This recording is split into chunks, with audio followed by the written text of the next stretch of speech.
Today I'm going to give you the 6 rules of success. But before I start, I just wanted to say these are my rules, and I think that they can apply to anyone, but that is for you to decide, because not everyone is the same. There's some people that just like to kick back and coast through life, and others want to be very intense and want to be number one and want to be successful. I took it very seriously in my career. So this was the same when I started with bodybuilding. I didn't want to just be a bodybuilding champion.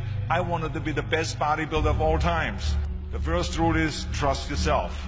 And what I mean by that is so many young people are getting so much advice from their parents and from the teachers and from everyone.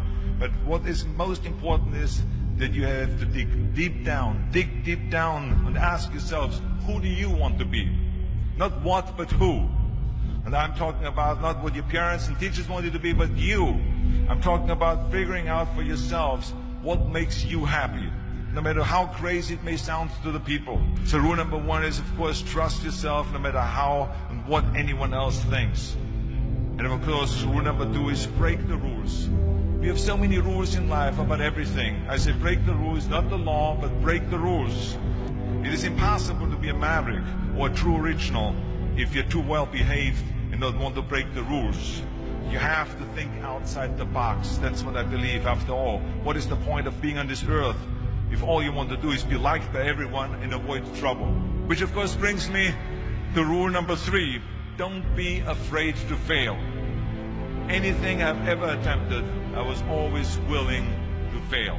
So you can't always win, but don't be afraid of making decisions. You can't be paralyzed by fear of failure, or you will never push yourself. You keep pushing because you believe in yourself and in your vision. And you know that it is the right thing to do, and success will come. So don't be afraid to fail. Which brings me to rule number 4, which is don't listen to the naysayers. I mean, how many times have you heard that you can't do this and you can't do that and it has never been done before?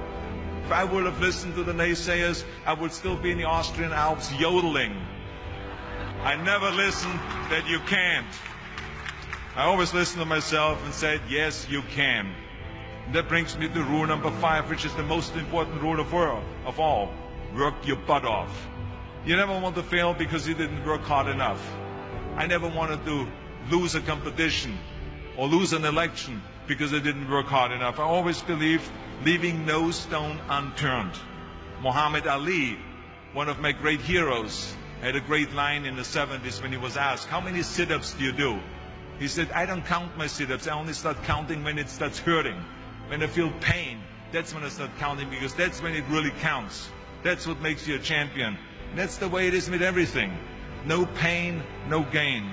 And let me tell you, it is important to have fun in life, of course. But when you're out there partying, horsing around, someone out there at the same time is working hard.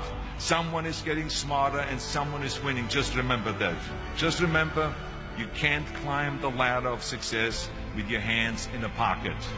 And that takes me to rule number 6, which is a very important rule. It's about giving back. Whatever path that you take in your lives, you must always find time to give something back. Something back to your community, give something back to your state or to your country.